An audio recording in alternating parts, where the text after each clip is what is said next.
ಕರಾವಳಿ ಅಭಿವೃದ್ಧಿ ಪ್ರಾಧಿಕಾರ ಇದರ ನೂತನ ಅಧ್ಯಕ್ಷರಾಗಿ ಮಟ್ಟಾರ್ ರತ್ನಾಕರ ಹೆಗಡೆ ಅಧಿಕಾರವನ್ನು ಸ್ವೀಕರಿಸಿದ್ದಾರೆ.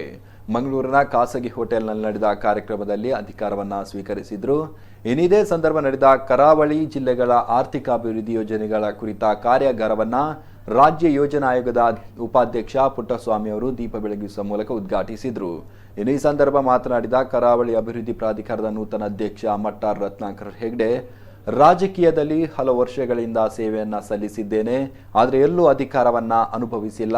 ಕಾರಣ ರಾಜಕೀಯದಲ್ಲಿ ಯೋಗ್ಯತೆ ಮಾತ್ರ ಇದ್ರೆ ಸಾಲದು, ಯೋಗವೂ ಬೇಕು. ಆದರೆ ಪ್ರಾಧಿಕಾರಕ್ಕೆ ನನ್ನ ಆಯ್ಕೆ ತುಂಬಾ ಖುಷಿ ತಂದಿದೆ ಎಂದರು. ಅಲ್ಲದೆ ಕರಾವಳಿ ಅಭಿವೃದ್ಧಿಗೆ ಪ್ರಾಧಿಕಾರದಿಂದ ಮಾಡಬಹುದಾದ ಕೆಲಸ ಕಾರ್ಯಗಳ ಬಗ್ಗೆ ಈಗಾಗಲೇ ಅಧಿಕಾರಿಗಳಿಂದ ಮಾಹಿತಿಯನ್ನ ಕಲೆ ಹಾಕಿದ್ದೇನೆ ಎಂದರು. ಈ ಸಂದರ್ಭ ಜಿಲ್ಲಾಧಿಕಾರಿ ಸಿಂಧು ಬಿ ರೂಪೇಶ್, ಶಾಲಿನಿ ರಜನೀಶ್, ಪ್ರದೀಪ್ ಡಿಸೋಜಾ ಉಪಸ್ಥಿತರಿದ್ದರು. ಶ್ರೀನಿವಾಸ ಮಲ್ಯರ ನಂತರ ಇಷ್ಟೊಂದು ದೊಡ್ಡ ಕೊಡುಗೆಯನ್ನ ಈ ಅವಿಭಜಿತ ದಕ್ಷಿಣ ಕನ್ನಡ ಜಿಲ್ಲೆ ಕೊಟ್ಟಾಗ ಒಬ್ಬ ರಾಜಕಾರಣಿ ಇಲ್ಲ. ಅದು ಫೋರ್ಟ್ ಇರ್ಬೋದು, NIT ಇರ್ಬೋದು, ನ್ಯಾಷನಲ್ ಹೈವೇ ಇರ್ಬೋದು, ಏರ್ಪೋರ್ಟ್ ಇರ್ಬೋದು, ಇನ್ನೇನೇನ. ಆನಂತರ ಯಾರು ಕೊಟ್ಟಿದ್ರು ಕೇಳಿದ್ರೆ ನಮ್ಮ ಹತ್ರ ಉತ್ತರ ಇಲ್ಲ. ಸನ್ಮಾನ್ಯ TF ಅವರು ಸ್ವಲ್ಪ ಮಟ್ಟಿಗೆ ಕೊಟ್ಟಿರ್ಬೋದು. ಕೀರ್ತಿಶೇಷರಾದ ಡಾಕ್ಟರ್ VS ಆಚಾರ್ಯ ಬಹಳ ದೊಡ್ಡ ವಿಷನ್ ಇತ್ತು. ಅವರಿಗೆ ಅಧಿಕಾರ ಸಿಕ್ಕಿದ್ದು ಬಹಳ ಕಡಿಮೆ. ಅವರಿಗೆ ಆ ಅಧಿಕಾರ ಸಿಕ್ಕಿದ ಸಮಯದಲ್ಲಿ ಸ್ವಲ್ಪ ಕೆಲಸಗಳನ್ನ ಮಾಡಿದ್ದಾರೆ.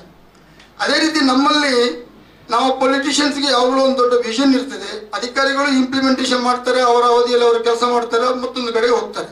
ನಮಗೆ ನಮ್ಮ ಜಿಲ್ಲೆ ಈ ರೀತಿ ಆಗಬೇಕೆಂಬ ವಿಷನ್, ಈ ರೀತಿ ಆದರೆ ಒಳ್ಳೆಯದು ಎಂಬುದಾಗಿ. ಹಾಗಾಗಿ ಡೆವಲಪ್ಮೆಂಟ್ ಅಥಾರಿಟಿ ಕೂಡ ಒಂದು ಫುಲ್ ಫ್ಲೆಡ್ಜೆಡ್ ಅಥಾರಿಟಿ ಅಂತ ಆಗಬೇಕು.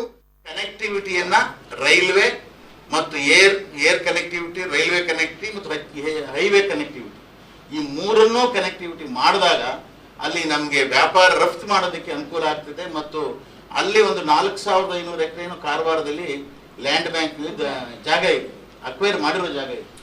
ಅದರಲ್ಲಿ ಅದನ್ನ ಸ್ವಲ್ಪ ಪೋರ್ಷನ್ ಅನ್ನ ಇದಕ್ಕೆ ಪ್ರವಾಸೋದ್ಯಮಕ್ಕೆ ಕೊಡಬೇಕು ಅಂತ ಹೇಳಿ ಅದಕ್ಕೆ ಹೆಚ್ಚಿನ ಹಣವನ್ನು ಕೊಡಬೇಕು ಅಂತಲೂ ಸಹ ಈ ಕನೆಕ್ಟಿವಿಟಿಗೆ ಒಂದು ತೀರ್ಮಾನವನ್ನು ಮಾಡಿದ. ಈಗಾಗಲೇ ಒಂದು ಚರ್ಚೆ ನಡೆದಿದೆ ಬಜೆಟ್ನ ಮೀಟಿಂಗ್ನಲ್ಲಿ. ಅದರಿಂದ ಹೆಚ್ಚಿನ ಅದನ್ನ ದುಡ್ಡು